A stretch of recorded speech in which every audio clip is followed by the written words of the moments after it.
일단 저는 윌슨 사운드 믹스 마스터링 엔지니어 허건혜라고 하고요. 드렁큰 타이거 씨와 윤미래 씨 이제 라이브 및 스튜디오 앨범들의 이제 베이스를 치면서 음악을 시작했고요. 그러다가 이제 믹스 마스터링 엔지니어로 전향해서 마스터링 스튜디오에 이제 재직도 해보고, 그러다가 현재는 지금 저 혼자 나와가지고 열심히 작업을 하고 있습니다. MBC의 유튜브 방송인 이츠라이브 믹스를 가장 메인으로 하고 있고요. MBC 이츠라이브 같은 경우에는 MBC 유튜브 독립 방송인데 매주 이제 아티스트들이 나오셔가지고 밴드 편곡에 맞춰서 기존의 곡들이랑 이제 그분들이 하시는 커버곡들 같은 것들을 현장에서 이제 디지털 콘솔로 레코딩을 하고 연주한 것들을 모두 이제 담아와서 제가 그걸 가지고서 믹스를 하는, 이츠라이브 통해서 제대로 된 라이브 소스를 처음 받아본 거나 거의 다름이 없었는데, 저는 프리소너스 사운드가 조금 좋은 점이 분명히 있었다고 생각해요. 최근에 이제 이츠라이브에 실제로 가담을 했었던 또 다른 회사의 경우에는 스튜디오 라이브랑 사실 큰 차이는 없었어요. 도드라지는 차이가 있다면은 스튜디오 라이브의 경우에 볼륨이 작거나 혹은 약한 소스의 경우에는 표현력이 훨씬 좋았어요.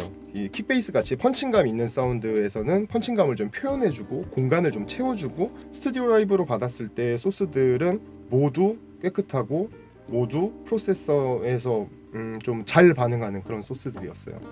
일단 서로 간의 간섭이 좀 심하다는 게 가장 큰 단점인 것 같아요. 그러니까 보컬 마이크에 드럼, 기타, 베이스 같은 퍼커션까지 전부 모든 소리가 다 들어가 있어서 거기에서 이제 보컬만 프로세스 할 수 있는 분리도 같은 것들을 새로 만들어내고 한다는 게 저한테는 조금 불편함이었던 것 같아요. 올해 들어서 제가 가장 마음에 든 툴이 이제 스튜디오 원 5였어요. 그러니까 스튜디오 원 5 같은 경우에 저는 특별한 어떤 기능을 막 만들어서 쓰는 경우는 거의 없어요. 그냥 있는 그대로의 툴의 기능을 제가 체감했을 때 얼마나 빨리 저한테 다가오느냐를 굉장히 중요하게 생각하는데, 스튜디오 원 5 같은 경우에는 정말 2주 정도 사용해보고 나서 아무것도 불편하게 느껴지지 않았어요. 다양한 비용적인 부분부터 시작해서 많은 불편함들이 있었어요. 하드웨어에 대한 어떤 유연하지 않은 호환성 부분이라든가 이런 것들이 되게 불편해서 대표적인 도구들을 다 비교해봐가지고 도구의 평가 기준으로 생각하게 된 게, 첫 번째는 플러긴을 집어넣었을 때 얼마나 평탄하고 정직하게 반응하느냐, 두 번째로 아웃풋이 얼마나 솔직하게 잘 드러나느냐, 세 번째로 익스포트나 바운스를 떴을 때 얼마만큼 착색감이 없이 뽑아낼 수 있느냐가 가장 평가의 기준이었는데, 이 세 가지를 전부 만족시킨 게 스튜디오 원이었어요. 이츠라이브 같은 경우에는 실제로 이제 그 테이크를 섞거나 그 싱크를 새로 맞추는 작업들 같은 것들을 많이 하는데, 그 키 지정 같은 것들도 스튜디오 원은 굉장히 편하게 잘 돼 있어요. 다른 그 도구들은 다 이동을 해야 하는 경우가 많은데, 스튜디오 원 같은 경우에 왼쪽 키보드 자리 하나만 있으면은 버티컬 호라이즌 줌 인 아웃도 다 편하게 할 수 있고, 윈도우와 맥 같은 경우에 버전별로 전혀 하등 어떤 이질감이 없어요. 그런 부분들이 가장 스튜디오 원 5에서 유리했던 부분이 아니었나, 그리고 제가 평가할 수 있는 기준 안에서 그래도 획기적으로 완벽한 제품이 아니었나 생각하고 있습니다.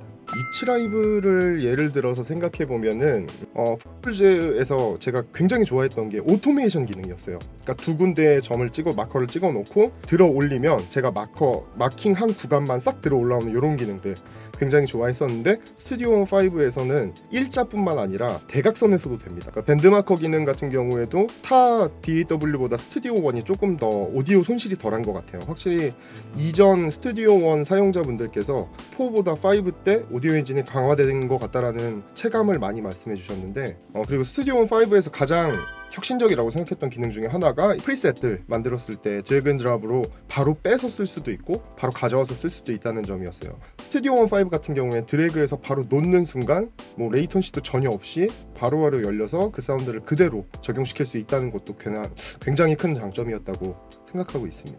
그러니까 신 기능의 경우에는 저 같은 경우에는 조금 다르게 사용하고 있는데, 이츠라이브에 보통 한 아티스트가 나와서 두 곡에 세 곡도 하고 어떨 때는 다 같이 모여가지고도 하고 이러는데, 그때마다 일부러 다르게 톤을 잡아가고 있어요. A 사이드, B 사이드처럼 활용하고 있는 거죠.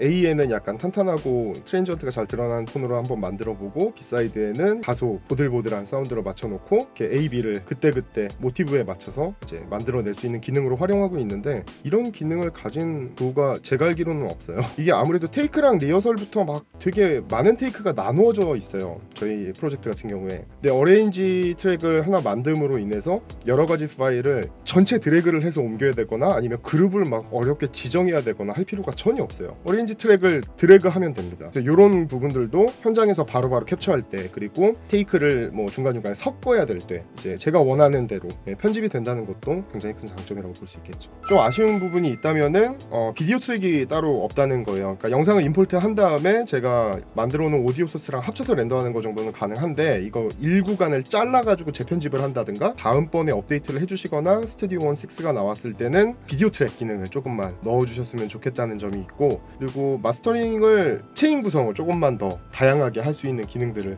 좀 혼합해 주시면은 훨씬 더 좋지 않을까 생각하고 있어요.